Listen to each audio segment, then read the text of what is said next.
இல்லாம நிக்கிறோம். சென்னை மாநகராட்சியில தூய்மை பணியாளரா நாங்க 10-15 வருஷமா வேலை செய்யறோம். அப்ப மாநகராட்சியினுடைய சுவர் வந்து தூய்மை பணியாளர்களுக்கு வந்து தீண்டத்தகாத சுவரா? எங்களுக்கு பணி நிலைமை, எங்களுடைய பழைய பணி நிலைமை எங்களுக்கு வழங்கணும்.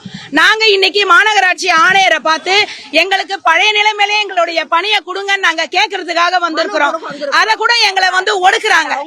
எல்லாமே வந்து காவல்துறை அதிகாரிங்க எல்லாருமே எங்களுக்கு மனு கொடுக்காத அளவுக்கு எங்களை ஒடுக்குறாங்க. எங்க மக்கள் எல்லாருமே வந்திருக்காங்க. நாங்க எல்லாருமே நேற்று மண்டலம் 5ல 715 பேரு எங்களுக்கு பழைய நிலைமையில பணி வழங்குங்கன்னு சொல்லிட்டு நாங்க விண்ணப்பத்தை கொடுத்திருக்கோம் மண்டல அலுவலர்கிட்ட. அதே மாதிரி நாங்க யாருமே ராம்கீல உள்ள சேரல. நாங்க எண்ணுளம் பணியாளரா நாங்க எல்லாருமே 715 பேரும் வெளியே நிக்கிறோம்ன்றத பதிவு பண்றதுக்காக தான் இன்னைக்கு மாநகராட்சி ஆணையரை பார்த்து எங்களுடைய விண்ணப்பத்தை கொடுக்கறதுக்கு நாங்க ஒன்று கூடி இருக்கிறோம். நாங்க ஒடுக்கப்பட்ட மக்களா? நாங்க எங்களுக்கு இது கூட ஜனநாயக நாட்டுல எங்களுக்கு உரிமை இல்லையா? நாங்க இன்னைக்கு ஆணையரை பார்த்து மனு கொடுக்க வந்திருக்கோம். எதுக்காக எங்களை தடுக்கிறாங்க?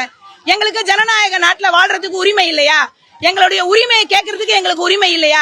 நீங்க தான் வந்து பத்திரிகை நண்பர்கள் தான், நீங்க தான் எங்களுக்கு வந்து நியாயம் சொல்லணும். பொதுமக்கள் எங்களுக்கு நியாயம் சொல்லணும். இல்லைங்க, நாங்க எல்லாருமே இந்த இடத்துல தான் கூடி இருக்கோம். எங்க ஆளுங்க எல்லாம் வந்துட்டு இருக்கிறாங்க. நாங்க எல்லாருமே அங்க போறதுக்குள்ளேயே இங்க அதுக்குள்ளேயே காவல்துறையினரை கொண்டு வந்துட்டு எங்களை வந்து அந்த கோரிக்கையை எங்களை சொல்ல விடாமலே எங்களை வந்து பேருந்துல ஏத்துறாங்க. நீங்க வாங்க எல்லாருமே வந்து கைதாகுங்கன்னு சொல்லிட்டு எதுவுமே எங்களுடைய கருத்துக்களை சுதந்திரமான இந்த இந்தியால எங்களுடைய கருத்துக்களை சொல்ல விட மாட்டாங்க.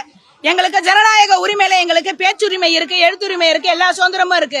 எங்களுடைய அந்த பணி நிலைமை நாங்க கேட்கிறோம். நாங்க வேண்டி கேட்டுக்கிறோம். நாங்க எங்களுடைய கோரிக்கையை சொல்ல விட மாட்டாங்க. நாங்க வந்து அறவழியில தான் நாங்க போராடுறோம். எங்களை ஒடுக்குறாங்க.